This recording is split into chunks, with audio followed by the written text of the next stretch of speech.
हाँ जी।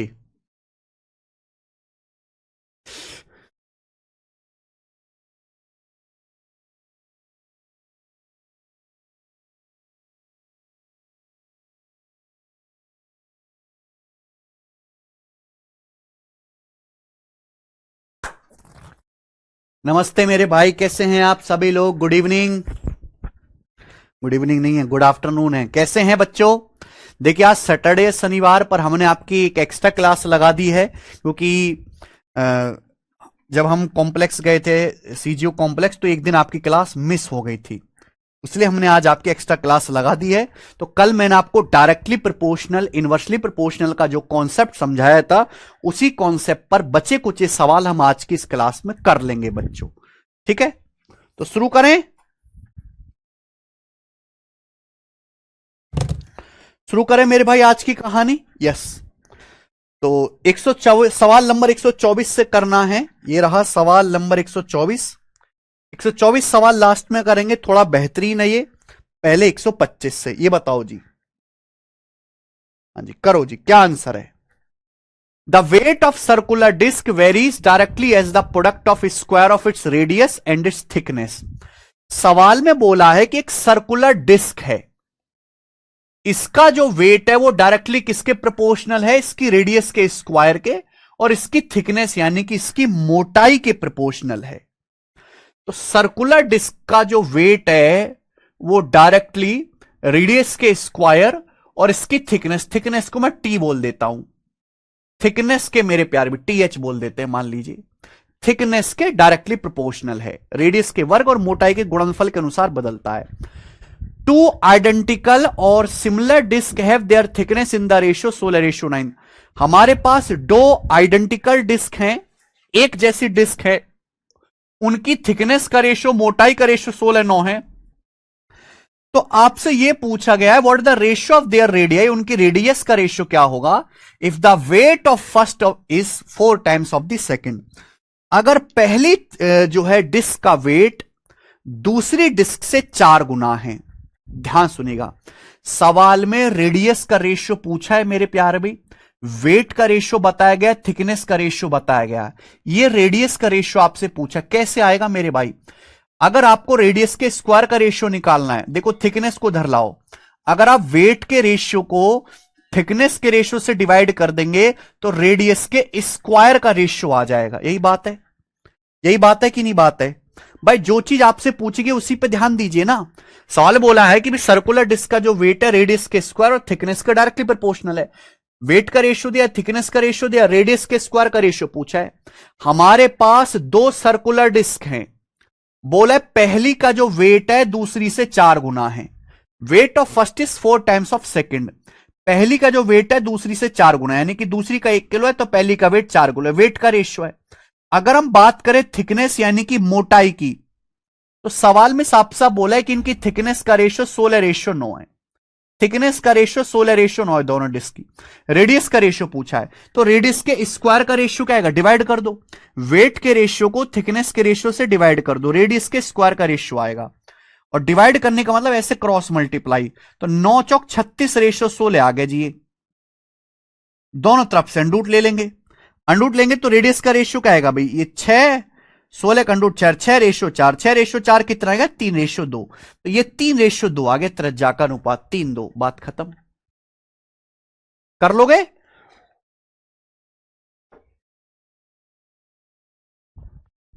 समझ में? एमटीएस के पेपर का सवाल है, बेहतरीन क्वेश्चन है। आगे चलेंगे, सवाल नंबर 126। क्वेश्चन नंबर 126, बताइए मेरे भाई इस सवाल का क्या आंसर है? ये भी एसएससी एमटीएस 2024 के पेपर में आया। देखो एमटीएस में बहुत सवाल आए हैं इस पे। आगे देखिए, the weight of sphere is jointly proportional to the cube of its radius and the density of material of which it is made. बोला है किसी गोले का वजन उसकी त्रिज्या के घन और जिस सामग्री से वो बना है, जिस मेटल से वो बना है, उसके घनत्व की, उसकी डेंसिटी के डायरेक्टली प्रोपोर्शनल होता है। तो भाई स्फेयर समझते हैं, जैसे क्रिकेट की बॉल होती है, फुटबॉल होती है, वो स्फेयर होता है मेरे भाई।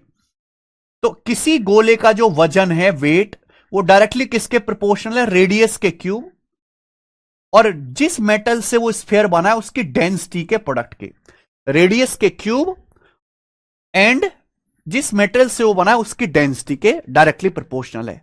सवाल में बोला है कि भैया दो स्फेयर हैं, उनकी रेडियस का रेशियो 17:8 है और जो मेटेरियल उनको बनाने में लगा है मेटेरियल का रेशियो 3, मेटेरियल की डेंसिटी का रेशियो 3:4 है। ठीक है, बोला अगर सेकंड स्फेयर का वेट 40 किलोग्राम है तो फर्स्ट स्फेयर का वेट या वजन क्या होगा। क्या गजब का सवाल है मेरे भाई। पहली लाइन में यह बताया गया है कि भाई किसी गोले का वजन उसकी रेडियस की पावर 3 और मेटेरियल की डेंसिटी पे डिपेंड करता है। दो अलग अलग स्फेयर है, उनके रेडियस का रेशियो 17:8 है, डेंसिटी 3:4 के रेशियो में। सेकंड स्फेयर का वजन 40 किलोग्राम है, पहले स्फेयर का वजन क्या होगा भाई, रेशियो सेम होना चाहिए। पहले स्फेयर का वजन नहीं पता, दूसरे स्फेयर का वजन है 40 किलोग्राम, 40 किलोग्राम। ये रेशियो किसके बराबर होगा, रेडियस के रेशियो का क्यूब। रेडियस का रेशियो क्या है दोनों स्फेयर की, 17:8, 17/8 का क्यूब, 17/8 का क्यूब इंटू डेंसिटी। डेंसिटी का रेशियो कितना है मेरे भाई, 3/4। डेंसिटी का रेशियो कितना है मेरे भाई, 3/4 ही आ जाएगा। आप बोलोगे हाँ सर, तो पहले स्फेयर का वजन कितना आएगा, ऐसे क्रॉस मल्टीप्लाई कर दो, क्रॉस मल्टीप्लाई। तो 40 की 3/4 में गुणा करेंगे 30 केजी, गुणा 17/8 का क्यूब, गुणा 17/8 का क्यूब, ये आ जाएगा मेरे भाई, ये आ जाएगा। 40 की 3/4 में गुणा करेंगे 30 केजी गुणा 17/8। अब ऑप्शन से देखो कि ऑप्शंस बहुत दूर दूर हैं, इस सवाल के ऑप्शंस बहुत दूर दूर है। मैं एग्जैक्ट नहीं, क्योंकि सवाल में आंसर भी अप्रोक्सीमेट वेट पूछा है, एग्जैक्ट आंसर तो आएगा ही नहीं, लेकिन ऑप्शन बहुत ज्यादा दूर दूर है तो मैं कैलकुलेशन भी अप्रोक्सी करूंगा। ध्यान से सुनिएगा मेरे प्यारे भाई। अब बताओ, जैसे मुझे ये कैलकुलेशन करनी है, 30 केजी गुणा 17/8 का क्यूब। अब 17 को 8 से भाग देंगे, 2 से बड़ा नंबर आएगा, बोलो भाई। 16/8 2 होता है, 17 को 8 से भाग देंगे, 2 से बड़ा नंबर आएगा, 2 से बड़ा नंबर। अगर मैं इसका क्यूब करूंगा तो जो भी नंबर आएगा 8 से बड़ा आएगा, 2 का क्यूब 8 होता है, 8 से बड़ा नंबर आएगा, यानी कि आंसर 30 अट्ठे 240, 240 से बड़ा आंसर आएगा। 240 से बड़ा ना ये ऑप्शन है, ना ये ऑप्शन है, ना ये ऑप्शन है, मात्र एक ही ऑप्शन है ऐसा जो 240 से बड़ा है, ये वाला, और यही आंसर है। ये होती है बेटा कैलकुलेशन की टेक्निक। ठीक है भाई, 30 केजी, 17 को 8 से भाग करेंगे तो मेरे भाई 2 से बड़ा नंबर आएगा, 8 दूनी 16 होता है, 2 का क्यूब 8, यानी कि 30 गुणा 8 240 केजी से बड़ा आंसर आएगा, वो एक ही आंसर है। तो पूरी कैलकुलेशन नहीं करनी होती, जब सवाल के ऑप्शन इतने दूर दूर है तो मेरे भाई ऑप्शन से ही उड़ाइए। सर 125 क्वेश्चन में पहले से दूसरे का 4 गुना है, अरे भाई सही से पढ़ा करो, क्या लिखा है, क्या लिखा है, देखिए, weight of first is 4 times that of second. पहली का वजन दूसरे का 4 गुना है, पहले का वजन दूसरे के वजन से 4 गुना है, दूसरे का वजन 1 किलो है तो पहले का वजन 4 गुना है, 4 किलो। सिंपल सी बात है, यूनिट डेट से नहीं कर सकते रे, तुम्हारी खोपड़ी को तोड़ के गुब्बारा कर दूं। इस सवाल में आंसर अप्रोक्स पूछा है, अप्रोक्सीमेट वेट। जब सवाल का आंसर अप्रोक्सीमेट पूछा है तो तू काय का यूनिट डिजिटल सम लगाएगा। सर जी सपोज दो ऑप्शन 240 से बड़े होता है, दो ऑप्शन 240 से बड़े होते तो चाचा पूरी कैलकुलेशन कर लेते, पूरी कैलकुलेशन कर लेते, फिर 17 को 8 से भाग दे, क्यूब कर, 30 से गुणा कर, लंका लगा लेते फिर तुम अपनी।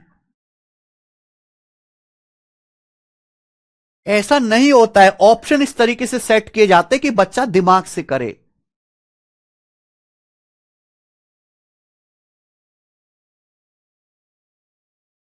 ठीक है, तो बुद्धि का इस्तेमाल करो। आगे चलेंगे, अगला टाइप।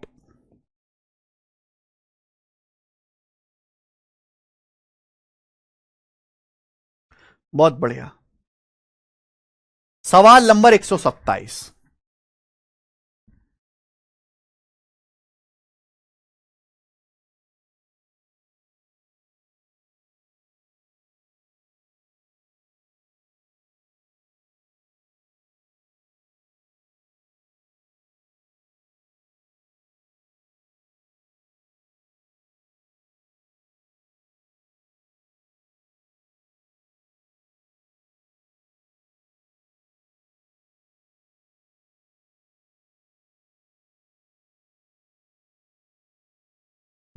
अगला सवाल, सवाल नंबर 127।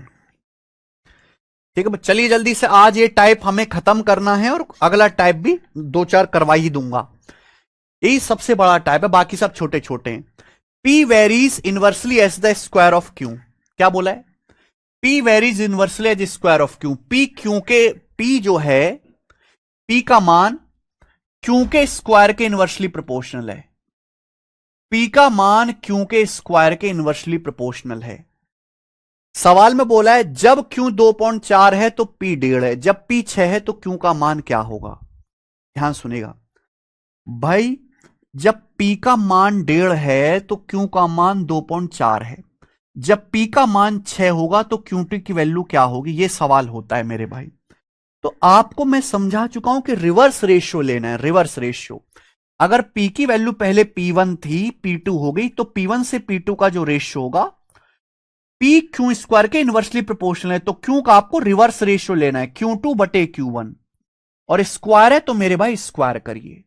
ये होगा मेरे दोस्त कॉन्सेप्ट, क्योंकि सवाल में पहली लाइन में बोला है कि P Q के वर्ग के व्युत्क्रमानुपाती है। तो भाई P का मान पहले 1.5 था, अब P का मान 6 हो गया। हमें Q के रेशियो का रिवर्स लेना है, रिवर्स, क्योंकि Q स्क्वायर का इनवर्सली प्रोपोर्शनल, रिवर्स। तो Q2 का आपको मान बताना है, Q2 का, और Q1 की वैल्यू, Q2 मत लिखो, Q ही रहने दो। Q1 की वैल्यू कितनी थी पहले? 2.4, और क्या है मेरे दोस्तों? स्क्वायर। क्या है प्यारे भाई? स्क्वायर करना है तो स्क्वायर कर दीजिए। क्लियर? ये हो गया। 1.5 से 6 4 बार कट जाएगा, दोनों तरफ से अंडर रूट लो, 1/4 का अंडर रूट 1/2, Q स्क्वायर का अंडर रूट Q, 2/4 स्क्वायर का अंडर रूट 2.4, तो 2.4/2 1.2, तो Q की जो वैल्यू आ जाएगी वो 1.2 आएगी। 1.2 इसका आंसर है, बी ऑप्शन 1.2। समझ में? आप बोलोगे जी सर बिल्कुल सही। आगे चलिए बच्चे, ये बताओ नेक्स्ट। सी जल के प्री में आया है, ए वेरीज डायरेक्टली एज, मजा आ रहा है ना? A varies directly as positive square root of B and inversely as cube of C. A B के धनात्मक वर्गमूल के सीधे अनुक्रमानुपाती है, और आगे क्या बोला है? सी के घन के व्युत्क्रमानुपाती, सी के क्यूब के इनवर्सली प्रोपोर्शनल है। दोनों बातें एक साथ बोली गई हैं, ध्यान से पढ़ेगा मेरे भाई। सवाल के according A varies directly as the positive square root of B and inversely as cube of C. A B के स्क्वायर रूट के डायरेक्टली प्रोपोर्शनल है, और सी के क्यूब के इनवर्सली प्रोपोर्शनल। इनवर्सली प्रोपोर्शनल पूछा है तो सी बोला है, तो सी नीचे जाएगा। अब सवाल के अनुसार यह क्वेश्चन में बताया गया है। नेक्स्ट, अगर ए का मान 15 है तो बी का मान 27 है, सी का मान 2 है। आगे बोला है बी का नया मान क्या होगा अगर ए का मान 9 है, सी का मान 2 है, सी का मान 2 है। क्लियर है? अगर आप ध्यान से देखेंगे तो यहां आपको दो केस दिए गए, दोनों ही केस में सी की वैल्यू सेम है, दोनों ही केस में सी की वैल्यू सेम है। सी का मान यहां भी 2 है, सी का मान यहां भी 2 है। जब दोनों ही केस में सी की वैल्यू सेम है तो आपको सी पे ध्यान देने की जरूरत ही नहीं है, आप केवल ए और बी पे ध्यान दीजिए, क्योंकि सी का मान तो चेंज ही नहीं कर रहे। जब दोनों ही केस में सी का मान सेम है, पहले भी सी का मान 2 था, अब भी सी का मान 2 है, तो सी का मान तो आप चेंज ही नहीं कर रहे, सी पे डिपेंड करेगा ही नहीं। यानी कि ए डायरेक्टली किसके प्रोपोर्शनल होगा? अंडर रूट बी के। तो ए का मान पहले 15 था, अब ए का मान 9 हो गया, बराबर बी का मान पहले 27 था, और आपसे बी की नई वैल्यू आपसे पूछी है बी टू आपसे पूछा है। ये हो गया सॉल्व। तो इस तरीके से आपको दिमाग लगाना है। इससे जाएगा 3 से, 3 पंजे 15, 3 तिया 9, दोनों तरफ से स्क्वायर करो। 5/3 का स्क्वायर 25/9, 25/9 बराबर 27/बी आ गया। तो बी का मान आ जाएगा मेरे भाई, ऐसे क्रॉस मल्टीप्लाई, 27 निम्मा 243/25। तो बी का मान 243/25 है बंधु। ऑप्शन नंबर बी करेक्ट है। बहुत अच्छा सवाल। रितिका, कल का लेक्चर दोबारा से देखो। Hello sir, I am Pushpraj, currently working in Mumbai. I am a graduate from JNU in Chinese language. Love your dedication and teaching style. Thank you Pushpraj ji, thank you. समझ में आया? आप बोलोगे सर बहुत अच्छे समझ में आया। ये बताइए जी अगला सवाल। अगला सवाल, सवाल नंबर 129 करो। 129, आरआरबी आरपीएफ सब इंस्पेक्टर 2024 के पेपर में सवाल आया है, बनाइए। अगर आपने बेसिक नहीं पढ़ा है, इनवर्सली प्रोपोर्शनल का मतलब उल्टा रेशियो, डायरेक्टली प्रोपोर्शनल का मतलब सीधा रेशियो, इसमें काय बात की कंफ्यूजन भाई? ये देखिए सवाल में क्या बोला है, X varies inversely as Y cube minus one. X Y cube minus one के व्युत्क्रमानुपात। देखिए रेलवे के पेपर का सवाल है, एसएससी का नहीं, रेलवे का लेटेस्ट क्वेश्चन है। एक्स जो है वाई क्यूब माइनस वन के इनवर्सली प्रोपोर्शनल है। वाई क्यूब माइनस वन के इनवर्सली प्रोपोर्शनल का मतलब वाई क्यूब माइनस वन का जो रेशियो बनाएंगे वो आपको उल्टा लेना है, वो आपको उल्टा लेना है, ठीक है भाई। X Y cube minus one के इनवर्सली प्रोपोर्शनल है। अब सवाल देखिए, जब y 3 है तो x का मान 6 है। बोला है जब y 8 है तो x का मान क्या होगा? जब y 3 है तो x का मान 6 है। बोला है जब y 8 है तो x का मान क्या होगा? तो भैया x का मान मेरे प्यारे भाई पहले 6 था, अब x का नया मान आपसे पूछा है x2, जिसे हम x2 कहेंगे, या x ही लिख लो, या x ही लिख लो मेरे भाई। अब ये जो रेशियो आपको ना y का उल्टा लेना है, वाई क्यूब माइनस वन का उल्टा रिवर्स रेशियो लिखना है। रिवर्स रेशियो लिखेंगे वाई क्यूब माइनस वन ही, लेकिन रिवर्स रेशियो यानी कि पहले ऊपर y2 की वैल्यू लिखेंगे, पहले ऊपर y2 की वैल्यू लिखेंगे और नीचे मेरे दोस्तों y1 की वैल्यू लिखेंगे, नीचे y1 की वैल्यू लिखेंगे। 3 cube minus one, 3 cube minus one, तभी तो उल्टा रेशियो आया, तभी तो हुआ उल्टा रेशियो। ऊपर y2 लिखेंगे, नीचे y1 लिखेंगे, y2 cube minus one, y1 cube minus one. अब आई समझ में बात? रेलवे का सवाल है और कई सवाल ऐसे आए हैं। तो 6/x बराबर आएगा 8 का क्यूब 512 माइनस एक 511, और 3 का क्यूब 27, 27 माइनस एक 26। तो एक्स आ गया मेरे भाई, ऐसे क्रॉस मल्टीप्लाई कर दो, 26 छिक्का 156/511, 156/511 सवाल का आंसर था सी ऑप्शन। कर लेंगे? मजा आया सवाल करके? आप बोलोगे यस सर समझ में आया। ये वाला बताइए जी, सवाल नंबर 130, ये वाला बताइए। देखना बच्चों, ये सवाल आईसीआर टेक्नीशियन के पेपर में आया हुआ है प्रीवियस ईयर। करो बच्चों, बनाइए।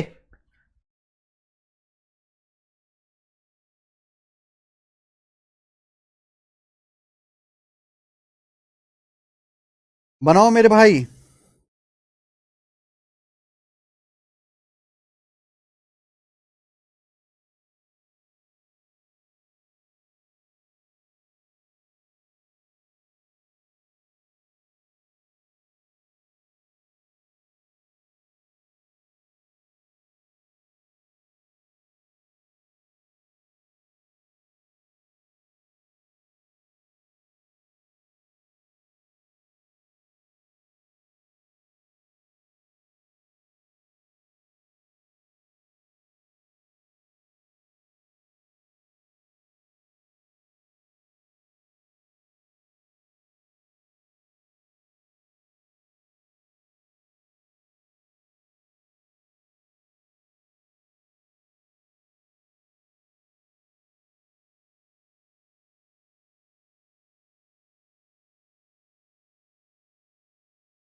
Are varies directly H S and inversely S T. सवाल के अकॉर्डिंग आर जो है एस के डायरेक्टली प्रोपोर्शनल है और टी के इनवर्सली प्रोपोर्शनल है। आप बोलोगे सर बहुत बढ़िया बात। बोला है जब आर 2/3 है तो टी 5/7 एस 4/21 है। आर वन की, टी वन की और एस वन की वैल्यू है। सवाल पूछा फाइंड एस, एस की सेकंड वैल्यू आपसे पूछी है जब आर का सेकंड मान 3/4 है, टी का सेकंड मान 1/9 है। तो मेरे भाई कुछ भी नहीं करना, आपसे एस का मान पूछा है ना, आर का जो रेशियो होगा वो एस का सीधा रेशियो लेना है और टी के इनवर्सली प्रोपोर्शनल है, टी का उल्टा रेशियो लेना है बस। भाई आर का मान पहले 2/3 था, फिर आर का नया मान 3/4 हो गया, ये हो गया मेरे भाई बराबर। एस का डायरेक्ट रेशियो लेना है, डायरेक्ट। एस का मान पहले मेरे प्यारे भाई 4/21 था, 4/21, और एस की नई वैल्यू आपको निकालनी है भाई सेकंड S2 मल्टीप्लाई। टी का उल्टा रेशियो लेना है रिवर्स, क्योंकि टी के इनवर्सली प्रोपोर्शनल है, टी का उल्टा रेशियो लेना है। यानी कि T2 आप ऊपर लिखोगे 1/9, T2 आप ऊपर लिखोगे बटे, T1 आप नीचे लिखोगे 5/7। ये होता है तरीका प्यारे बच्चे, दिस इज द वे, ये है तरीका भाई। क्लियर है ना? आर का जो है सीधा रेशियो लेना है, एस का डायरेक्ट। अगर टी के इनवर्सली प्रोपोर्शनल है, टी का उल्टा रेशियो, T2 ऊपर और T1 नीचे। अब कैलकुलेशन करिए मेरे भाई, ऐसे मल्टीप्लाई, 2 चौक 8 और 3 तिया 9, 8/9 बराबर 4/21 एस। अभी ये ऐसे मल्टीप्लाई 1/7 और 9 पंजे 45, 1 इंटू 7/45 आ गया। क्लियर? आप बोलोगे यस सर बिल्कुल सही। अब देखो क्या क्या कटता है, 7 से आपका 21 3 बार चला जाएगा अभी, और 9 पंजे आपका 45 भी कट जाएगा, 4 से आपका 8 भी 2 बार कट जाएगा। तो 2s बराबर आ गया जी 3 पंजे 15, 1/15, 2 नीचे, तो s का मान 1/30 आ गया, 1/30। तो इस सवाल का आंसर 1/30 है, 1/30 खत्म। डी ऑप्शन नहीं, सवाल का आंसर बी ऑप्शन होगा। बहुत बढ़िया सवाल है बच्चों।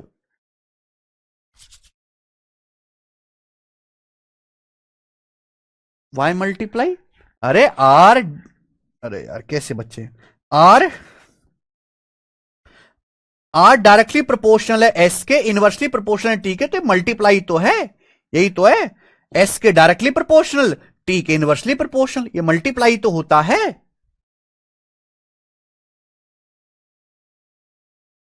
आई बात समझ में गणेश? ठीक है, चलिए आगे चलेंगे। अब सवाल नंबर है आपके सामने 131, क्वेश्चन नंबर 131। ये सवाल आप मुझे करके बताओ, जल्दी से मुझे क्वेश्चन करके बताओ मेरे भाई। ये सवाल सीजीएल 2024 के प्री में आया है, सीजीएल 2024 के प्री में ये वाला सवाल आया, करके बताइए जी।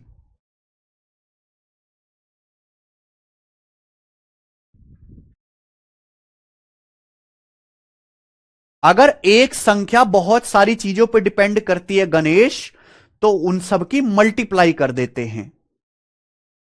समझ में है गणेश जी?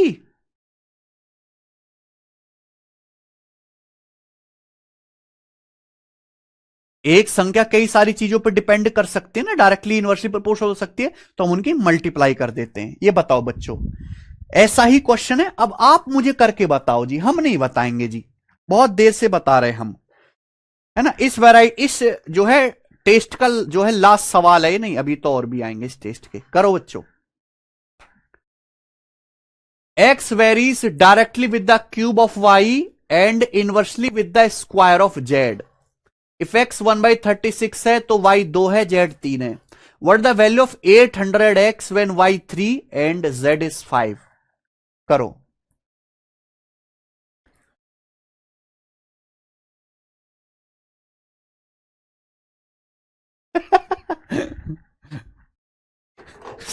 सुनील यादव जी, स्टिल जो हम करा रहे हैं वो सबसे ज्यादा है, सबसे ज्यादा।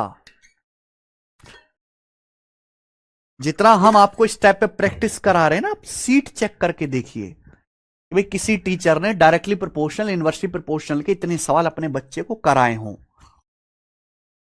ठीक है जी।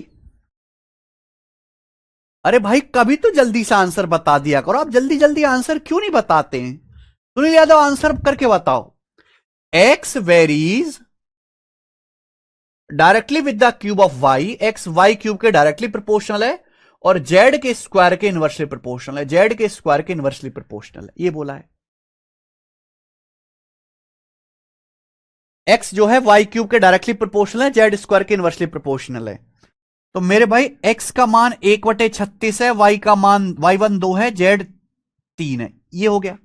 अब आपसे पूछा 800x, ये x की सेकंड वैल्यू है, जब y का सेकंड मान 3 है, z का सेकंड मान 5 है, बस कर लो, यहां पे वैल्यू रख दो। तो मेरे भाई x का आपको लेना है सीधा रेशियो, x का मान पहले 1/36 था, अब x का सेकंड मान हो गया x2 लिख लो, x लिख लो, बराबर y क्यूब का डायरेक्ट रेशियो लेना, y क्यूब का डायरेक्ट रेशियो, y का मान पहले 2 था, अब 3 हो गया, हमें करना क्यूब, y क्यूब का डायरेक्ट रेशियो मल्टीप्लाई z के स्क्वायर का रिवर्स रेशियो लेना है, z के स्क्वायर का रिवर्स रेशियो लेना है मेरे भाई, रिवर्स रेशियो z के स्क्वायर का, कि z के इनवर्सली प्रोपोर्शनल है मेरे भाई। अब बताओ z का मान पहले 3 था, अब 5 है, तो आपको उल्टा रेशियो लेना है, z2 की वैल्यू ऊपर लेनी है, z1 का मान नीचे, इसका करना है स्क्वायर, तो z के स्क्वायर का आपको उल्टा रिवर्स रेशियो लेना है, तो ये हो जाएगा मेरे भाई 1/36x,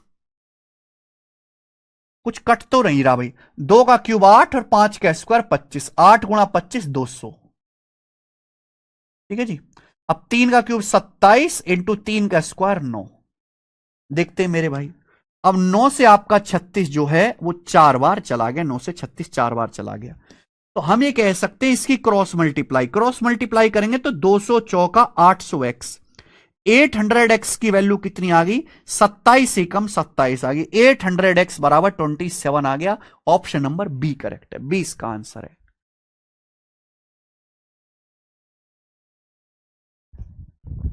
सत्ताईस आंसर है मेरे भाई, x का मान नहीं निकालना, ये तो आप लोगों ने गलती करी होगी, x का मान नहीं निकालना, 800x का मान निकालना है, जो कि आपका 27 आ जाएगा। मजा आया सवाल करके, आप बोलोगे सर बहुत मजा आया, ये बताइए सवाल नंबर है आपके सामने स्टूडेंट 132, 132 नंबर सवाल है, ये सीडीएस 2020 के पेपर का क्वेश्चन है। देखिए पहले एसएससी में ऐसे सवाल नहीं आते थे, सीडीएस में आते थे, फिर सीडीएस से कॉपी कर करके एसएससी ने बनाना शुरू कर दिया। चलो 132वां सवाल करिए, 132 नंबर क्वेश्चन, जल्दी बनाओ। सवाल है P varies directly as Q and inversely as square of R, बोला है P जो है वो Q के डायरेक्टली प्रोपोर्शनल है और R स्क्वायर के इनवर्सली प्रोपोर्शनल है, P Q के डायरेक्टली प्रोपोर्शनल है, R के स्क्वायर के इनवर्सली प्रोपोर्शनल है। सवाल में देखो यानी कि यहां पे परसेंटेज घुसा दिया जबरदस्ती, what is the percentage increase in P, P में परसेंटेज इंक्रीज क्या होगा, due to an increase in Q by 20%, अगर Q का मान 20% बढ़ाया जाए, and decreases in R by 20%, R का मान 20% कम किया जाए। सवाल में यह पूछा है मेरे भाई कि P के मान में परसेंटेज चेंज क्या होगा अगर Q का मान 20% बढ़ाया जाए, R का मान 20% डिक्रीज किया जाए। तो मेरे दोस्त ध्यान सुनेगा, Q का मान 20% बढ़ाया, 20% की फ्रैक्शन वैल्यू होती है 1/5, 20% बढ़ाने का मतलब अगर Q का मान पहले 5 था तो 5 से 6 हो गया, R का मान 20% कम हुआ, 20% की फ्रैक्शन वैल्यू होती है बच्चों 1/5, R की 20% की फ्रैक्शन वैल्यू, तो R का मान अगर पहले 5 था तो 5 से 4 हो गया, 5 से 4, क्लियर है? आप बोलोगे यस सर एकदम क्लियर है।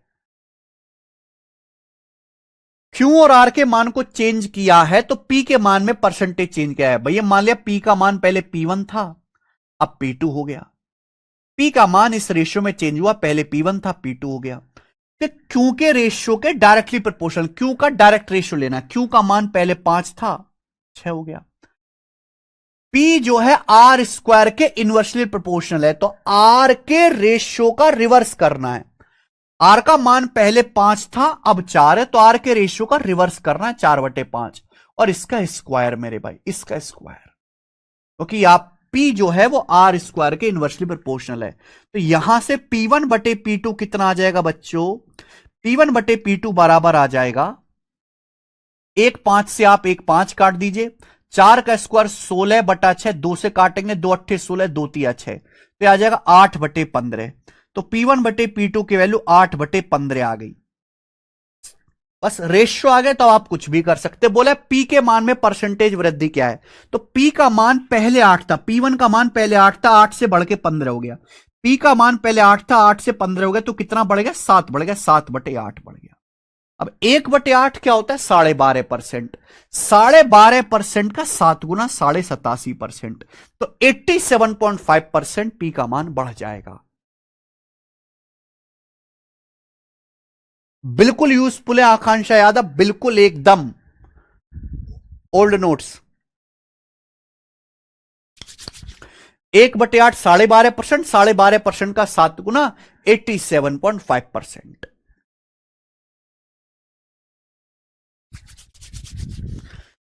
बताइए समझ में? आप बोलोगे यस सर बिल्कुल सही। ये बताइए अगला क्वेश्चन, सवाल नंबर 133।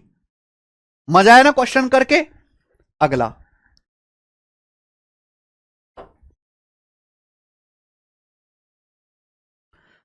अगला सवाल बताइए मेरे भाई। ये सवाल एमटीएस 2023 के पेपर में आया। ये सवाल एमटीएस 2023 के पेपर में, और मेरी बात सुन लीजिएगा, चाहे बेशक ये सवाल एमटीएस 2023 के पेपर में आया है, लेकिन इसका लेवल सीजीएल मेंस का जो पेपर आता है ना आपका, उससे भी ज्यादा ऊपर है। सीजीएल मेंस से भी हाई लेवल का सवाल है ये। रामनिवास शर्मा सर वो ऑफर कितने बजे से स्टार्ट होगा? होना चाहिए मेरे भाई आज के दिन। हाँ मैं बता दे रहा हूं, हमारी सारी बुक्स पे ऑफर आ रहा है भाई। जितनी भी हमारी बुक्स हैं, चाहे वो क्लास नोट्स वाली बुक हो, अर्थमेटिक के क्लास नोट्स वाली बुक हो, चाहे 8000 क्वेश्चंस के प्रैक्टिस वाली बुक हो, सारी बुक्स आज फ्लिपकार्ट पर बहुत कम प्राइस में मिलेंगी। लगभग 40-50% का डिस्काउंट मिलेगा।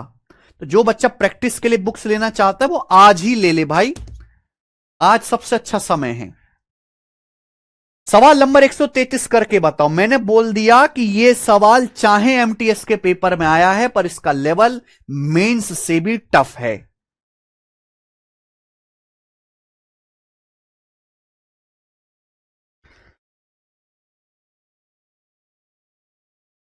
चलो अब सवाल देखिए। y varies directly as x plus 3। सवाल के अनुसार y x प्लस 3 के डायरेक्टली प्रोपोर्शनल है एंड y बराबर 8 व्हेन x बराबर 1। जब y का मान 8 है तो x 1 है। ये पहला केस हो गया। दूसरा केस अलग दिख रहा है मुझे। x varies inversely as z, x z के इनवर्सली प्रोपोर्शनल है। x 2 है व्हेन z 6, x का मान 2 है जब z 6। तो आपसे पूछा y और z के बीच रिलेशन क्या है। y z में रिलेशन पूछा है, यानी कि आपको x गायब करना है। पहली लाइन देखिए, y varies directly as x plus 3, y x plus 3 के डायरेक्टली प्रोपोर्शनल है। y x प्लस 3 के डायरेक्टली प्रोपोर्शनल है। सवाल में दिया है y 8 है तो x 1 है। देखिए अगर मैं प्रोपोर्शनलिटी का साइन हटाऊंगा तो एक कांस्टेंट नंबर से गुणा हो जाएगी k से। मान लीजिए k से गुणा हो गई, तो y x प्लस 3 के डायरेक्टली प्रोपोर्शनल है, ये प्रोपोर्शनल हटाओ तो k आ गया। अब बोलो जब y 8 है तो x 1 है, वैल्यू रख दो। अगर मैं y की जगह 8 रखता हूं तो x की जगह 1 रखेंगे, x की जगह 1 रखेंगे तो 1 प्लस 3 4, 1 प्लस 3 4, 4 से 8 2 बार कट जाएगा, तो k का मान 2 आ गया। आगे बच्चे, तो यानी कि ये केवल इसलिए दिया था कि आप k का मान निकाल सको। अब k का मान 2 आ गया तो क्या इक्वेशन बन जाएगी भाई, यहां k की वैल्यू 2 आ गई तो k की जगह 2 रख दो, तो y का मान आ गया ट्वाइस ऑफ x प्लस 3। ये y की वैल्यू आ गई जी x की टर्म में। लेकिन सवाल यह है कि आपको y z के बीच रिलेशन निकालना है, y z के बीच। ये तो मेरे प्यारे भाई आधा ही सॉल्व हुआ, आधा ही, ठीक है ना। अब देखो आगे क्या बोला है, अगली line, x varies inversely S Z, x varies inversely S Z, x z के वित्त क्रमानुपाती है, x z के वित्त क्रमानुपाती। ये आगे बच्चे क्लियर है। अब अगर ये साइन हटाऊंगा प्रोपोर्शनलिटी का तो कांस्टेंट नंबर से गुणा हो जाती है k से। आप बोलोगे हां सर कांस्टेंट नंबर से गुणा हो जाएगी, ये हो गया। अब बोला है जब x 2 है तो z 6 वैल्यू रखो। अगर मैं x की जगह 2 रखता हूं तो z का मान 6 होगा। अगर x की जगह 2 रखेंगे तो z का मान 6 आएगा। x2 z6, तो कांस्टेंट की वैल्यू आ गई 2 6 12। कांस्टेंट आपका 12 हो गया 12। तो कांस्टेंट की वैल्यू 12 आ गई। तो अगर मैं इस कांस्टेंट k डैश मान लिया मैंने कांस्टेंट, इस बार कांस्टेंट की जगह 12 रख देंगे तो x का मान आ गया 12/z। x का मान यहां से 12/z आ गया। समझ में आया? आप बोलोगे यस सर, एकदम अच्छी तरीके से समझ में आ गया। एक्स जेड के इनवर्सली प्रोपोर्शनल है, प्रोपोर्शनल हटाओगे तो कांस्टेंट के डैश आ जाएगा ना, अलग अलग कांस्टेंट है। जब एक्स का मान 2 है तो जेड का मान 6, 2 6 12, के डैश 12 आ गया, तो एक्स के लिए 12/z। अब हमें वाई जेड के बीच रिलेशन निकालना है, यानी कि एक्स गायब करना है। हमें एक्स गायब करना है, एक्स नहीं चाहिए।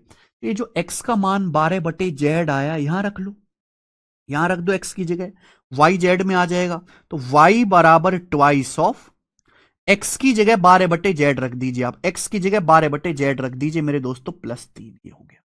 एक्स की जगह 12/z रख दो तो वाई बराबर आ गया 12 दूनी 24/z +2 × 6, ये हो गया। 6 को उधर लाते तो y -6 बराबर 24/z, और यही आंसर है। y -6 बराबर 24/z। कौन सा ऑप्शन है? y -6/z बराबर 24 गलत है, ये भी गलत है। z इंटू वाई -6 बराबर 12, ये भी गलत है, ये वाला सही है, D option. z into Y -6 24। अगर यहां देखेंगे, यहां क्रॉस मल्टीप्लाई कर दो तो z इंटू वाई -6 बराबर क्या आएगा? 24 आएगा। और यही सवाल का आंसर है। देख पा रहे हैं भाई साहब, इस लेवल का सवाल एमटीएस के पेपर में इतना करना पड़ेगा, ये करना पड़ेगा पेपर में तो ही आंसर आएगा भैया, करना पड़ेगा।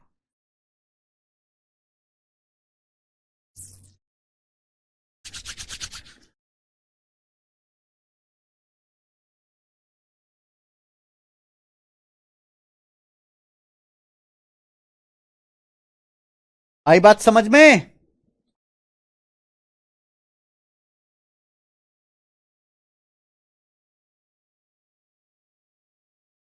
समझ में आया? मोंटी यादव जी क्लियर है?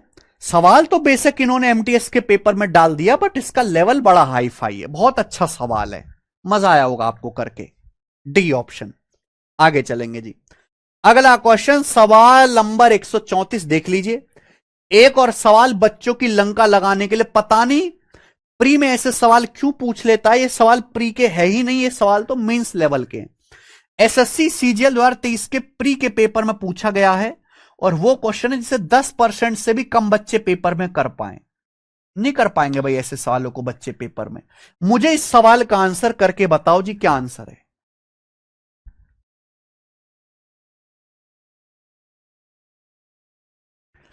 हमें इस सवाल का आंसर 134 को पहले पूरा पढ़ो। पढ़ने से ऐसा लगेगा कि गणित नहीं फिजिक्स का कोई सवाल सॉल्व कर रहे हैं 12वीं क्लास का। करिए।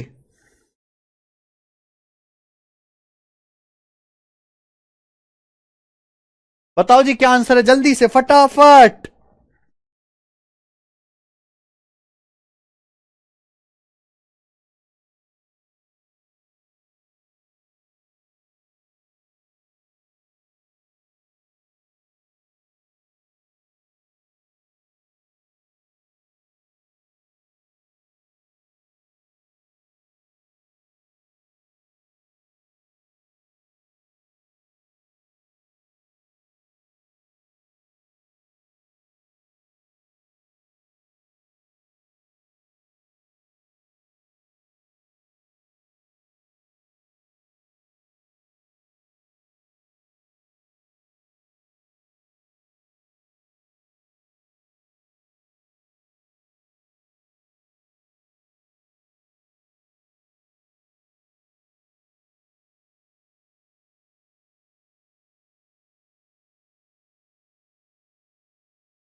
हाँ जी करिए।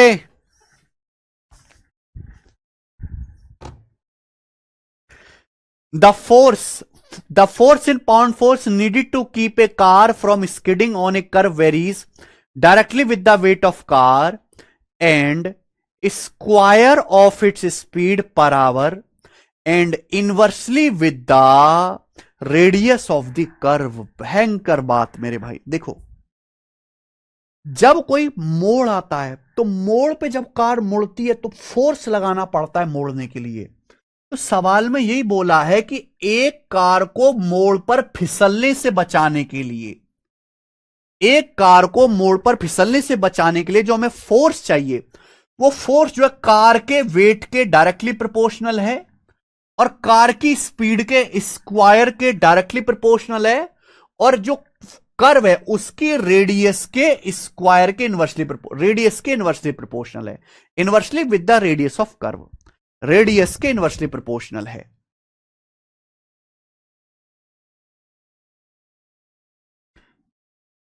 यहां पे अनुक्रमानुपाती लिख लेंगे हिंदी में। समझ में आया? यानी कि बहुत तगड़ी बात बोली गई है कि भाई जब कोई कार, जैसे मोड़ है, इस मोड़ पे अगर ये कोई कार मुड़ रही है तो मुड़ने पर ये फिसल सकती है। फिसलने से बचाने के लिए जो फोर्स लगेगा वो वेट के डायरेक्टली प्रोपोर्शनल है, कार की स्पीड के स्क्वायर, एस मतलब स्पीड के स्क्वायर के प्रोपोर्शनल है, और रेडियस के इनवर्सली प्रोपोर्शनल है, रेडियस के इनवर्सली प्रोपोर्शनल है। ऐसा बोला गया है।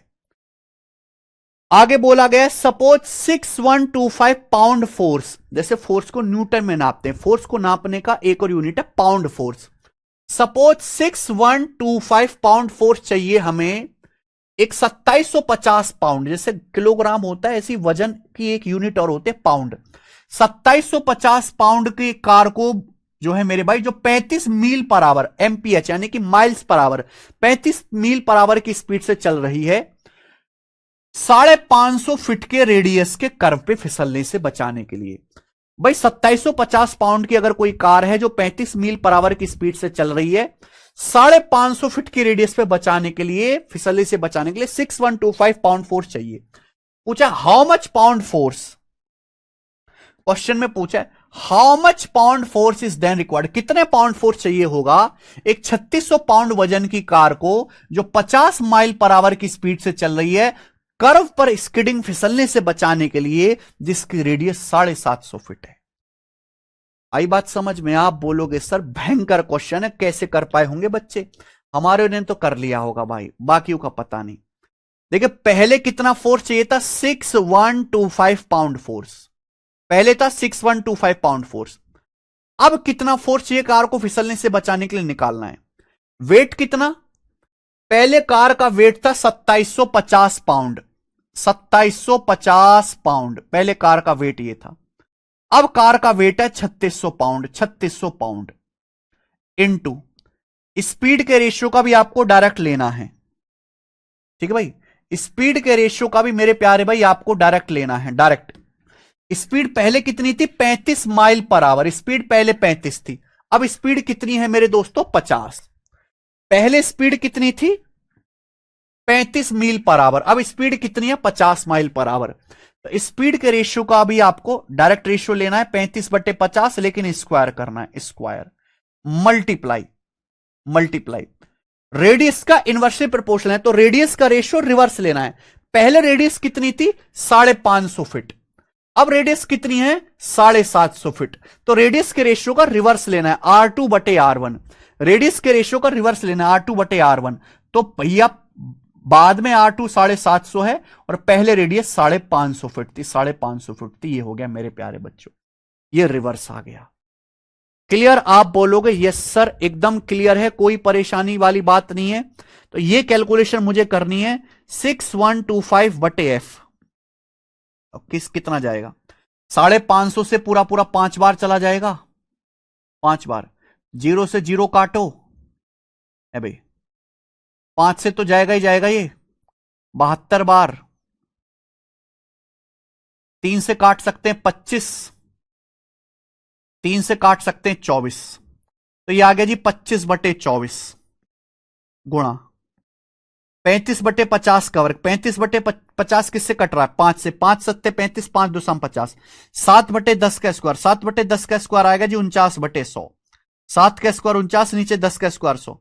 25 से 100 4 बार चला गया, 25 से 100 4 बार चला गया, 49 बच गया। ऊपर 49 से काटेंगे तो 49 से कितनी बार जाएगा मेरे भाई? 49, 50 अट्ठे तो 400 होता है ना?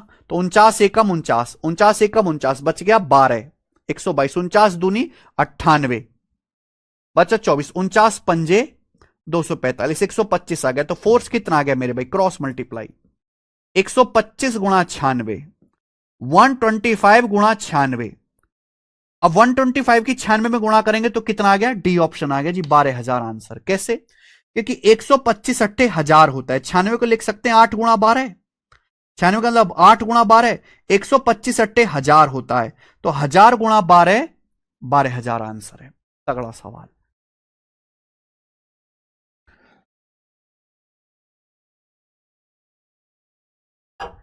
सवाल का आंसर डी ऑप्शन है, देख लीजिए।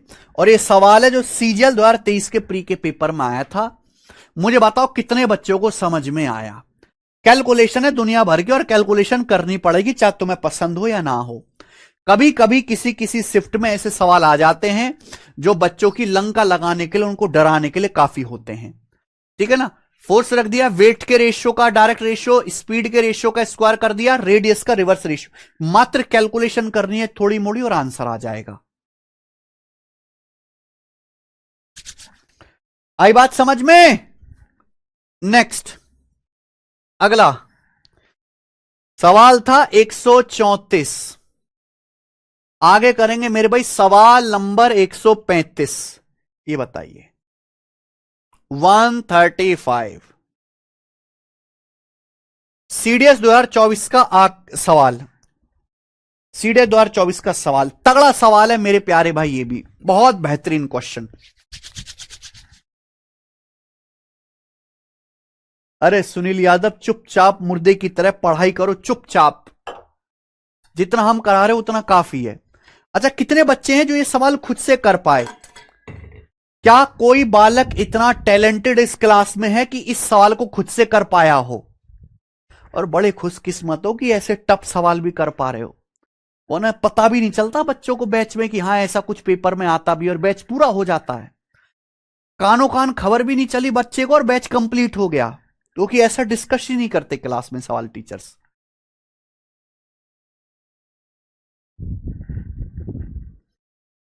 ठीक है, ये बताइए सवाल नंबर 135। पी, देखो ये भी बहुत लॉजिकल सवाल है। P square varies as R and Q square varies as R. P is not equal to Q. सवाल में ये बोला है पी स्क्वायर आर के सीधे अनुक्रमानुपाती है। P square varies as, varies का मतलब डायरेक्टली प्रोपोर्शनल, वेरीज का मतलब proportional. P square varies as R and Q square varies as R. भाई पी स्क्वायर भी आर के डायरेक्टली प्रोपोर्शनल है, क्यू स्क्वायर भी आर के डायरेक्टली प्रोपोर्शनल है, लेकिन पी और क्यू आपस में बराबर नहीं है। तो बोला कौन सा स्टेटमेंट सही है, चेक करना है।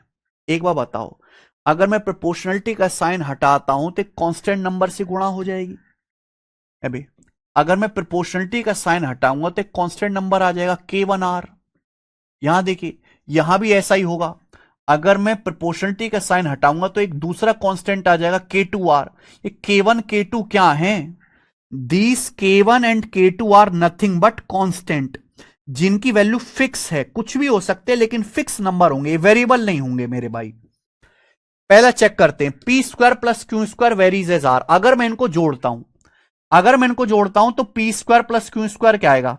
P square plus Q square बराबर आएगा K1 प्लस K2R। ये आएगा P square plus Q square K1 plus K2R, ये आ जाएगा। दोनों को जोड़ता हूं। आपको पता K1 K2 कांस्टेंट है। कांस्टेंट क्या होते हैं? 1 2 3 4 5 6 7 8 9 10, ये सब कांस्टेंट है, ये सब कांस्टेंट है मेरे प्यारे भाई। तो यानी कि K1 प्लस K2 भी एक कांस्टेंट है। अगर K1 प्लस K2 भी कांस्टेंट है, यानी कि P square plus Q square भी डायरेक्ट किस पे डिपेंड करेगा? आर पे। आर पे डिपेंड करेगा, क्योंकि K1 K2 कांस्टेंट है, तो K1 प्लस K2 की वैल्यू भी एक कांस्टेंट ही आएगी मेरे भाई। दो कांस्टेंट को जोड़ के, दो फिक्स नंबर को जोड़ के फिक्स नंबर आता है, तो P square plus Q square भी डायरेक्टली आर के प्रोपोर्शनल होगा। ये बात सही है, और बिल्कुल ऐसे ये बात भी सही हो जाएगी कि बस यहां पे जोड़ना है, ये घटाना है, ये बात भी सही हो जाएगी। P square minus Q square भी आर के डायरेक्टली प्रोपोर्शनल होगा। क्या सेकंड बात सही है?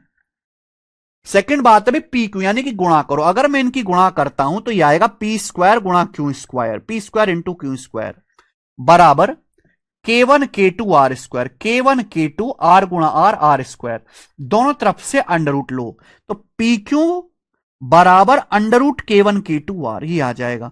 तो मैं यहां से ये देख सकता हूं मेरे प्यारे भाई कि K1 K2 कांस्टेंट है। अगर K1 K2 कांस्टेंट है, कांस्टेंट के साथ कुछ भी खेल करो कांस्टेंट ही आएगा, यानी कि पी क्यू भी आर के डायरेक्टली प्रोपोर्शनल आएगा, पी गुणा क्यू भी आर के डायरेक्टली प्रोपोर्शनल आएगा। ये बात भी सही है। यहां पे तीनों ही स्टेटमेंट करेक्ट है, फर्स्ट सेकंड और थर्ड तीनों करेक्ट है।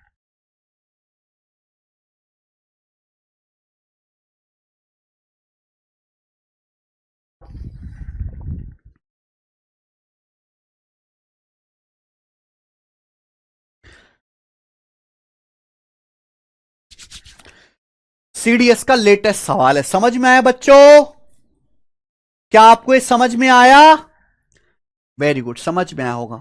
अब एक सवाल जो है मैंने ये स्किप किया था, 124वां एमटीएस 2024 के पेपर का, ये बता दो जरा आप। क्या हुआ केशव? कौन सी है?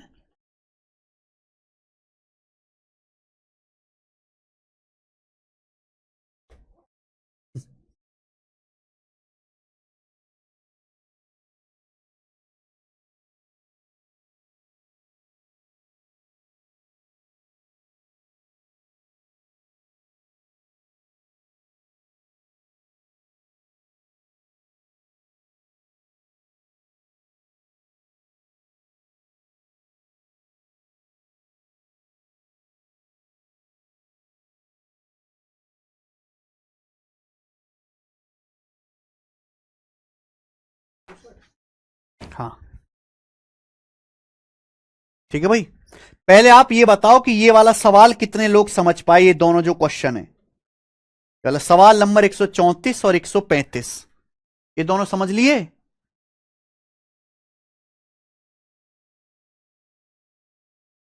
मेरे भाई, सब लोग हमारे पीछे इसलिए पड़े हैं क्योंकि हम सबसे आगे हैं।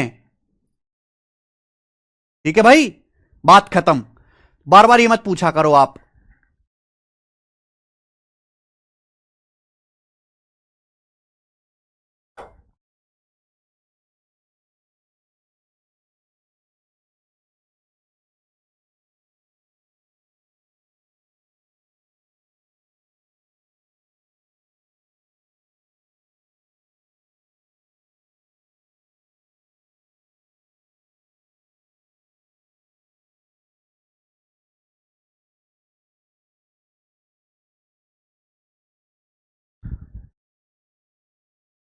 समझ में आया था ये वाला?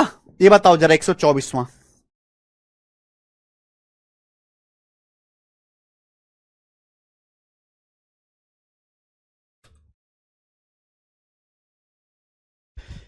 B is the sum of two quantity, B दो क्वांटिटी का सम है, one of which varies inversely as square of A square. देखो बी बोला है, बी दो क्वांटिटी का सम है, एक क्वांटिटी जिसमें से ए स्क्वायर के इनवर्सली प्रोपोर्शनल है, और दूसरी क्वांटिटी जो है वो ए के डायरेक्टली प्रोपोर्शनल है। तो आपसे पूछा है ए और बी के बीच रिलेशन क्या है। इफ बी बराबर 49 व्हेन ए बराबर 3 और 5। देखो अगर आप इसको सॉल्व करेंगे तो यहां से दो इक्वेशन बन जाएंगी, और वो दो इक्वेशन आपको सॉल्व करनी पड़ेंगी, वो काम आपको नहीं करना है। ध्यान से सुनेगा मेरे दोस्त, जैसे सवाल में ये बोला है बी दो क्वांटिटी का सम है। हा?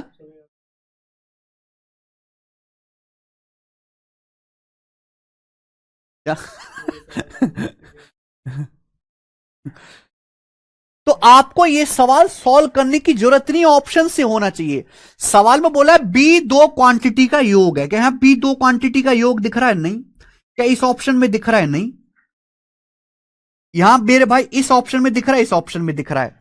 बी दो क्वांटिटी का सम है जिसमें से एक क्वांटिटी ए स्क्वायर के इनवर्सली प्रोपोर्शनल है और दूसरी क्वांटिटी जो है वो ए के डायरेक्टली प्रोपोर्शनल है। डायरेक्ट क्या क्या यहां ऐसा है? यहां तो बी का स्क्वायर आ रहा है, गलत। ये अकेला ऑप्शन ऐसा है जहां बी दो क्वांटिटी का सम है। पहली वाली क्वांटिटी देखो 8 ए के डायरेक्टली प्रोपोर्शनल है और दूसरी वाली जो क्वांटिटी है ए स्क्वायर के इनवर्सली प्रोपोर्शनल है, ए स्क्वायर के इनवर्सली प्रोपोर्शनल।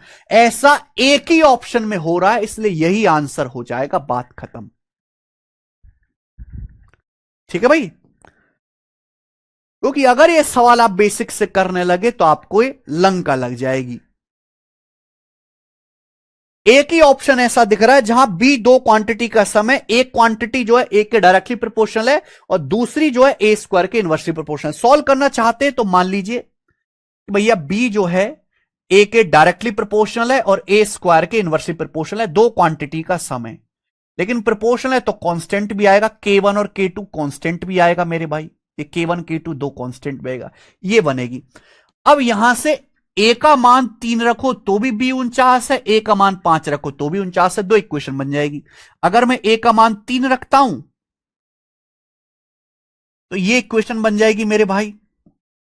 अगर मैं ए का मान 5 रखता हूं तो ये इक्वेशन बन जाएगी।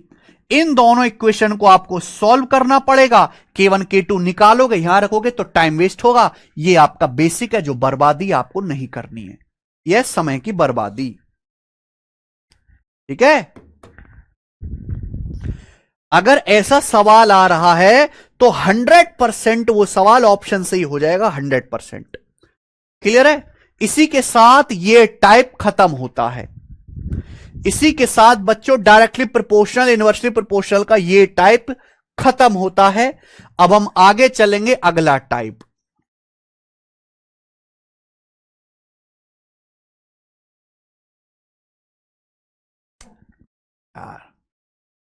आगे चलेंगे अगला टाइप, सवाल नंबर 136। बताओ जी क्या आंसर है इसका?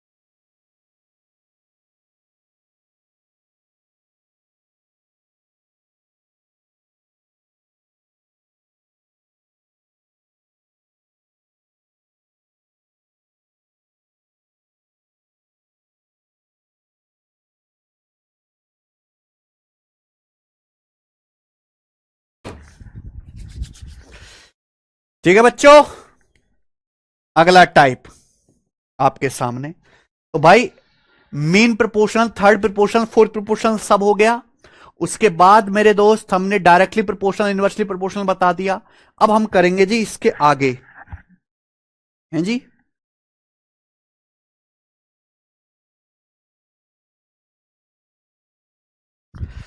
अब हम करेंगे इसके आगे के सवाल। अगला टाइप, रेशियो में कैसे ब्रेक करते हैं मेरे भाई? किसी संख्या को रेशियो में कैसे ब्रेक करते हैं? मान लीजिए 3 लोग हैं ए बी सी, मान लीजिए 3 लोग हैं ए बी सी, ठीक है भाई। उनके बीच पैसा बांटा गया है इस रेशियो में। मान लीजिए 3 लोग ए बी सी हैं, उनके बीच मेरे प्यारे भाई टोटल, उनके बीच टोटल 84,000 रुपए बांटा गया है 5-7-9 के रेशियो में। तो मुझे बताओ ए का शेयर, बी का शेयर, सी का शेयर क्या होगा? जल्दी से बताइए मेरे भाई। अगला टाइप या अगला कॉन्सेप्ट, अगला टाइप या अगला कॉन्सेप्ट। मान लीजिए 3 लोग हैं ए बी सी, उनके बीच टोटल 84,000 रुपए बांटा गया, 84,000 रुपए 5, 7, 9 के रेशियो में। तो मुझे बताओ ए का शेयर क्या होगा, बी का शेयर क्या होगा, सी का शेयर क्या होगा। तो भाई इसके 2 मेथड हैं, 2 मेथड हैं। पहला मेथड मेरे प्यारे भाई, पहला मेथड, जैसे आपको ए का शेयर निकालना है, जैसे आपको मेरे दोस्तों ए का शेयर निकालना है, सवाल में क्या दिया आपको, टोटल दिया है, टोटल। भाई 3 लोग हैं ए बी सी, उनके बीच टोटल 84,000 रुपए बांटे गए 5, 7, 9 के अनुपात में। ए का शेयर क्या होगा, आपको टोटल दिया है। तो आप ये देखो रेशियो में टोटल कितना है, रेशियो में टोटल कितना है। तो टोटल है 5, 7, 12 और 9, 21। टोटल 21 है, टोटल 21 है। नीचे टोटल लिखिए। 21 में से ए को कितना शेयर मिला, 21 में से ए को कितना शेयर मिला, 5। यानी कि अगर टोटल 21 है तो ए को कितना शेयर मिला, 5। तो ए का जो शेयर होगा 84,000 रुपए से गुणा कर दो, 84,000 रुपए का 5/21 होगा। यह पहला मेथड है। ए का जो शेयर होगा वो 84,000 का 5/21 होगा। 21 से 84 4 बार जाएगा, 21 चौक 84 और 5 चौक 20,000, 20,000 रुपीज ये ए का शेयर आ जाएगा मेरे भाई। समझ में आया। बिल्कुल ऐसे ही अगर मैं आपसे बी का शेयर पूछूं कि 3 लोग हैं, उनके बीच 84,000 रुपए बांटे गए, तो पूछा बी का शेयर क्या होगा। सवाल में क्या दिया आपको, टोटल, सवाल में टोटल दिया है, तो आप भी टोटल निकालो। टोटल कितना है, 5, 7, 12, 12 जमा 9, 21। टोटल हो गया जी 21। नीचे आपको हमेशा टोटल लिखना है, नीचे टोटल लिखना है। टोटल 21 में से बी का शेयर कितना है, 7। बी का शेयर कितना है, 7। आप बोलोगे हां जी सर, इनटू, यानी कि बी का जो शेयर होगा टोटल का 7/21 होगा। बी का जो शेयर होगा वो टोटल का 7/21 होगा। 21 चौक 84, यानी कि मेरे प्यार भी 7 चौक 28,000। तो बी का शेयर आ गया 28,000 रुपीज। ऐसे ही आप सी का भी निकाल सकते हो, ऐसे ही आप सी का भी निकाल सकते हो। तो ये एक तरीका है कि नीचे हमेशा टोटल रखिए, ऊपर जो भी आपको कैलकुलेशन करना है ऊपर वो रखिए, टोटल से गुणा कर दीजिए। दूसरा मेथड जो आप पहले से जानते हैं, हमें बताने की जरूरत नहीं है कि भाई 3 लोग हैं ए बी सी, 3 लोगों के बीच पैसा बांटा गया इस रेशियो में, 5:7:9 के रेशियो में बांटा गया। तो आप ये देखो मेरे प्यारे भी कि टोटल कितना है रेशियो में, टोटल कितना है रेशियो में, 5 जमा 7 12 जमा 9 21, टोटल है 21। सवाल के अनुसार टोटल कितना पैसा बांटा गया, 84,000 रुपए। तो 21 की वैल्यू 84,000 रुपए है। बताइए बच्चों कितने गुना, 21 चौक 84, 4,000 गुना, है ना। 84,000 को 21 से भाग दीजिए, 4,000 गुना, 4,000 टाइम है 4,000 गुना। तो आप जो मर्जी वो निकालो। ए का शेयर निकालना है, 4,000 से गुणा कर दो। ए का शेयर निकालना है, 4,000 से गुणा कर दो। बी का निकालना है, 4,000 से गुणा करो। जैसे सी का शेयर निकालना है, आपको सी का शेयर निकालना है। सी का कितना होगा, तो 9 को 4,000 से गुणा कर दो, 36,000 रुपए, 36,000 रुपए। तो सी का शेयर 36,000 रुपए आ जाएगा। आप ऐसे ए का भी निकाल सकते, बी का भी। तो दोनों मेथड है, ये भी आपको आना चाहिए, ये भी आपको आना चाहिए। समझे, बिल्कुल बेसिक टाइप है। इसी टाइप पर ये सवाल है 2 करके बताना। सवाल नंबर 136 बताइए बच्चे।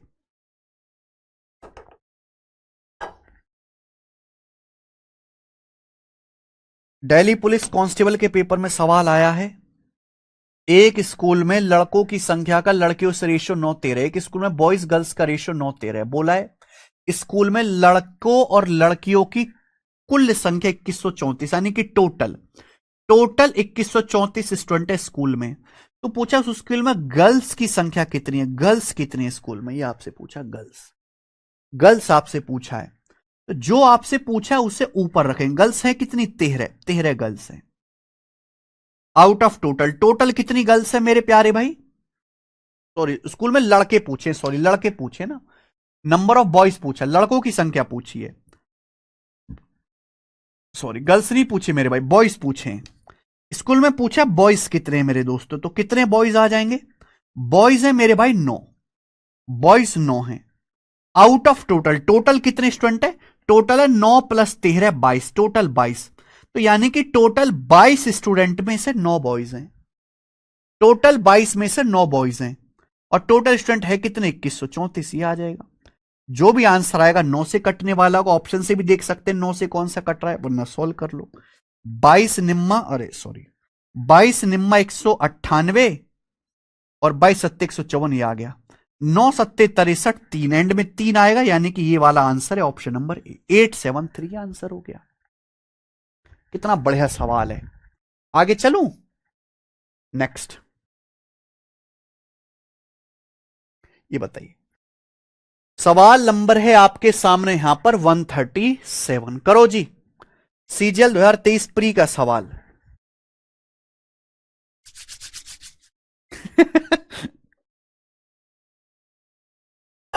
ओम जी गुप्ता, गुप्ता जी समझ में आ रहा है आपको? एक खंबा 9030 सेंटीमीटर लंबा है। चंद्रकला शर्मा बॉयज, हां बॉयज ही बताना है जी। एक खंबा 9030 सेंटीमीटर लंबा है। यह 6, 7, 8 के रेशियो में सैफ्रॉन व्हाइट और ग्रीन कलर से पेंट है। सैफ्रॉन व्हाइट और ग्रीन कलर लगा हुआ है मेरे भाई खंबे में। तो पूछा खंबे के ग्रीन भाग की लंबाई, ग्रीन पार्ट की लंबाई पूछे, तो ग्रीन पार्ट आपसे पूछा है, नहीं कर सकते। ग्रीन पार्ट, सैफ्रॉन व्हाइट और ग्रीन, यही है ना। ग्रीन पार्ट है 8 यूनिट, 8 यूनिट ग्रीन पार्ट है। आउट ऑफ टोटल, टोटल कितना हो गया भाई, 6, 7, 13, 8, 21, यानी कि 21 में से 8 पार्ट आपका ग्रीन है। कितने सेंटीमीटर खंबे का, 9030 सेंटीमीटर टोटल लंबाई का। ये आगे बच्चे 21 चौक 84, 6 3 21 63, तो आएगा 3200 और 240, 3440 सेंटीमीटर। 3440 सेंटीमीटर आंसर है भाई साहब। चंद्रकला इसको भी गलत करोगे तो कैसे काम चलेगा? ऐसे लल्लू सवाल तो कर लोगे ना।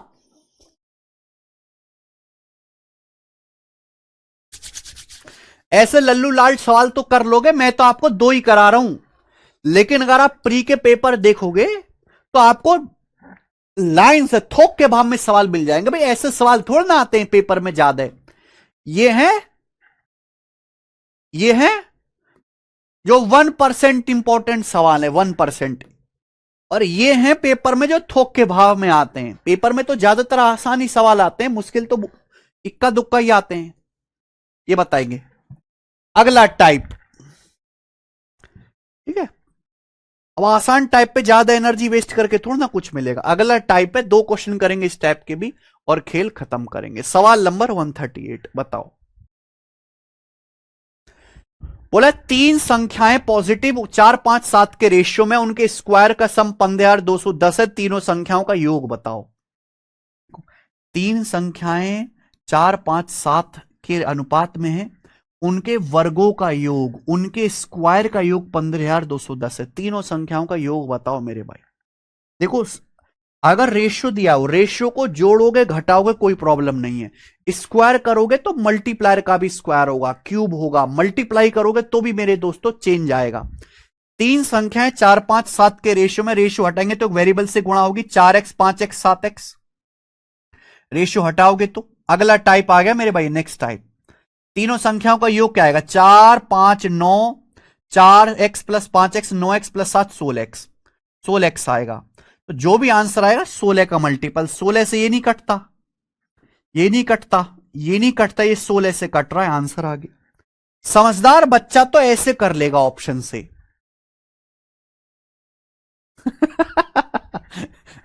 ओम जी शांति से भाई। तीनों संख्याओं के वर्गों का योग निकालो। तो 4x का वर्ग 16x स्क्वायर प्लस 5x का वर्ग 25x स्क्वायर प्लस 7x का वर्ग 49x स्क्वायर, ये तीनों संख्याओं के वर्गों का योग है। क्या आ जाएगा मेरे भाई? ये 16, 25, 41, 41 और 49, 90। 16, 25, 41, 49, 90। 90x स्क्वायर बराबर 15210। 90x स्क्वायर बराबर 15210। 0 से 0 कट जाएगा। तो 9 से 9 एकम 9, 6 2, 9 छिक्का 54, 8 9 9 81। एक्स स्क्वायर 169, एक्स स्क्वायर 169 आ गया तो एक्स का मान 13, एक्स का मान 13 आ गया बेटे। जब एक्स का मान 13 आ गया तो तीनों संख्याओं का योग है 16x। एक्स का मान 13, तो 16 गुणा 13 आ गया 160 प्लस 48 208। 208 तीनों संख्याओं का योग है।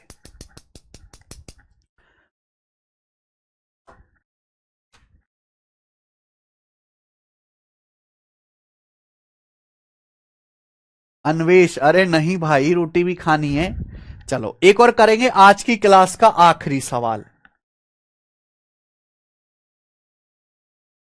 इधर गया 139 नंबर, ये बताओ। आज की क्लास का आखिरी सवाल। अब हमें भूख लग गई, अब हम खाना खाएंगे। एनटीपीसी के पेपर में ये आया है, गोरा सवाल है ये।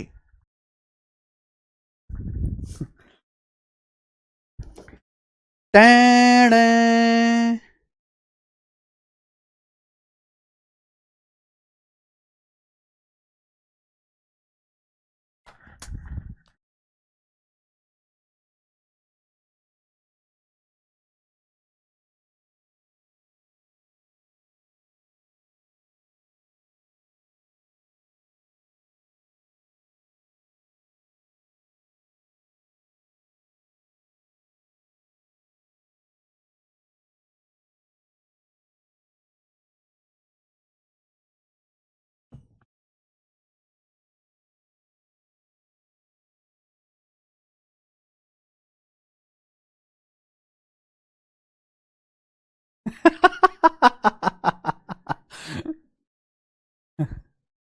सर, खाने में क्या बनाया है आज? आज तो काली दाल बनी है भाई, मलका छिलके वाली काली दाल।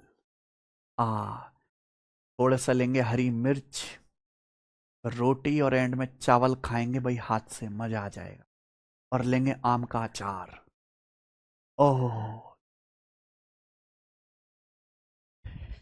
तीन संख्याओं का गुणनफल 10,290 है। संख्याएं 3, 5, 2 के अनुपात में है। बताओ सबसे बड़ा नंबर कौन सा है?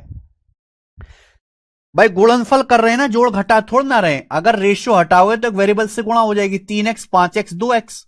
तो तीनों संख्याओं का गुणनफल क्या आएगा? प्रोडक्ट क्या आएगा? The product of three numbers. Product क्या आएगा? 3 पंजे 15, 15 दूनी 30। 3x गुणा 5x गुणा 2x क्या आएगा? 3 पंजे 15 दूनी 30x3। कितना आ गया अभी? 10,290। आप बोलोगे यस सर, बहुत बढ़िया।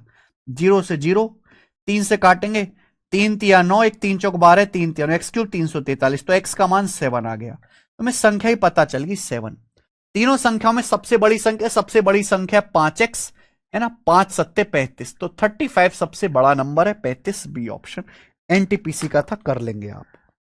ठीक है।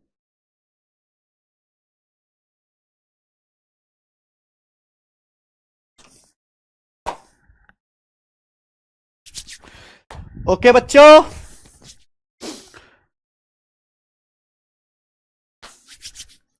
ठीक है। तो आज की क्लास को हम यहीं पे विश्राम देते हैं, दी एंड करते हैं मेरे भाई। बेसिक बेसिक टाइप हुए हैं आज की क्लास में ज्यादा, और एक जो हमने खत्म भी कर लिया। अब हमारी मुलाकात सीधे मंडे को होगी। हमने बता दिया कि आज फ्लिपकार्ट पर हमारी बुक पे ऑफर है। अभी ऑफर चालू नहीं है, थोड़ी देर में चालू हो जाएगा दोस्त।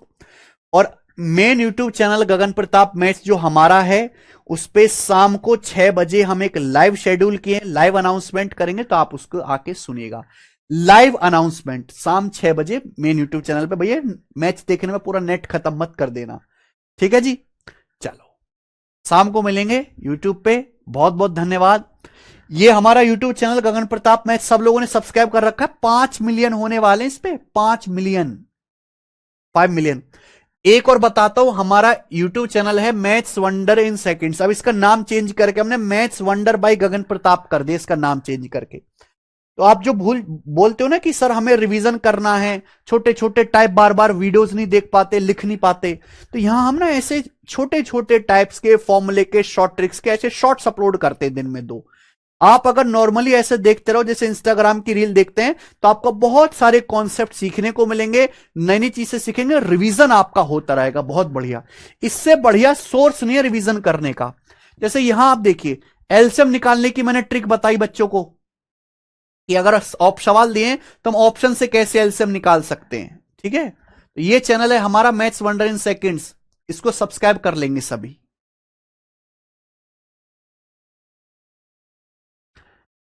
चलो, शाम वाली क्लास नहीं लेंगे, यही क्लास लेनी है दोपहर में बस।